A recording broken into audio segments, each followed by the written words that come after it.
So last class we were working on Pythagorean theorem, and today we are going to look at kind of an extension of that. If you Googled Pythagorean inequality theorem, you might see this. But what we're going to do today is work on classifying triangles according to their angles, whether it's a right triangle, an acute triangle, or an obtuse triangle. But we're going to do that based on the side. So just a reminder from last class, our legs are A and B. The hypotenuse across from the right angle is C. Remember last class we said if we trace the right angle, that gives us our legs. So we know that those are A and B, and it doesn't matter which one we call A and which one we can call B. And last class we worked a lot with A squared plus B squared equals C squared. And the Pythagorean theorem tells us if it is a right triangle, in this case the picture is a right triangle, then we know that the two sides of those equations are going to be equal. But that's only true for right triangles. Well, so then what if it's not a right triangle? So what I want you guys to consider for a acute triangle, right? This is, I drew in purple what it might look like if it were a right triangle. So if we were using the bottom, there's a right triangle. If I shifted this piece so that it was no longer a right angle, but now I have an acute angle here.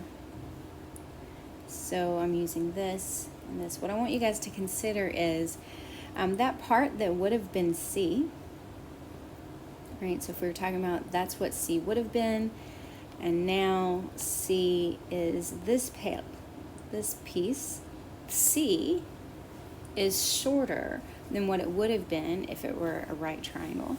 So C squared is going to be smaller than what it would have been if it were a right triangle.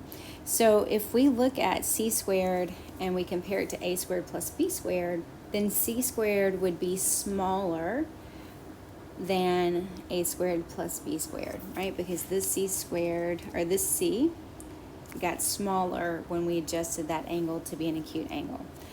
Okay, and then if we consider the opposite of that, here this purple line is what we would have if it were a right angle, right? So I want you guys to consider what C would look like. So there's what C would look like. If we take this purple line and we adjust it to make this angle at the bottom an obtuse angle now, then if we look at what just happened to C, our C is now going to be longer than it would have been as a right triangle. So C is going to be longer, it's going to be bigger, so then C squared is going to be bigger. That's kind of a visual behind this. If C squared is equal to A squared plus B squared, we know from Pythagorean theorem it has to be, or the converse of Pythagorean theorem, that it has to be a right triangle. If C squared is smaller and that distance shrunk, then that's going to be an acute triangle.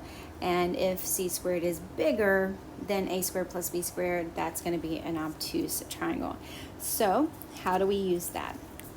This is what it's going to look like. So 15 feet, 39 feet, 36 feet. The first thing that we want to do is figure out which one we're going to plug in for C. And remember, if it were a right triangle, C is the longest side, it's the hypotenuse. So we're going to find the longest side. In this case, it's 39. And we're going to plug 39 in for C. So we're going to have C squared. I'm going to leave a box here for my sign, equal, less than, greater than.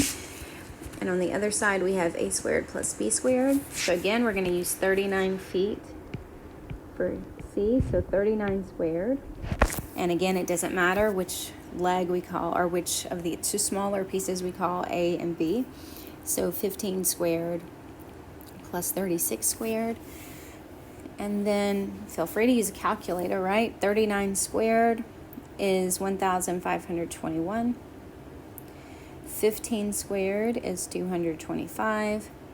36 squared is 1,296. And I've run out of room, so I'm going to move up here. So the left side is still 1,521. And then on my right side, if I actually add 225 to 1,296, I get 1,521. And so then I compare these two, right? They happen to be equal. And if they are equal, it is a right triangle. Let's skip to C. So for C, we're going to look for our longest. That would be 12 yards here. So for C squared, and then A squared plus B squared. For C squared, we would have 12 squared. And then for A squared plus B squared, you could have 9 squared plus 8 squared, or 8 squared plus 9 squared. It doesn't matter. And then we simplify. 12 squared is 144. 9 squared is 81. 8 squared is 64. Okay, so our left side, we have 144. If we simplify on the right side, 81 plus 64 is 145, right? And so if we start to compare, A squared plus B squared is 145, and then our C squared is 144. So our C squared, 144, is smaller, is less than. And so if C squared is smaller, remember that is going to give us an acute triangle.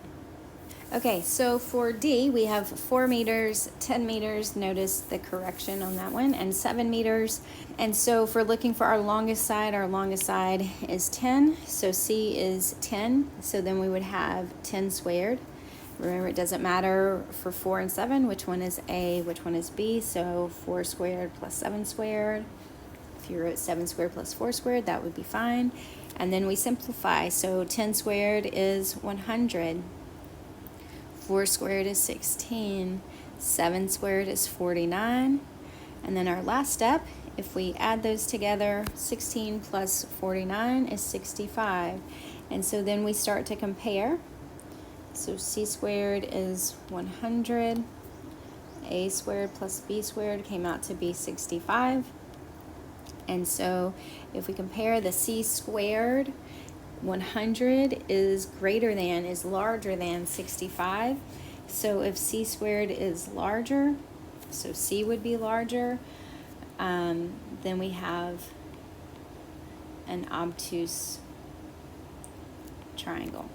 And that's how you decide if it's right, acute, or obtuse triangle based on the side lengths. Thanks.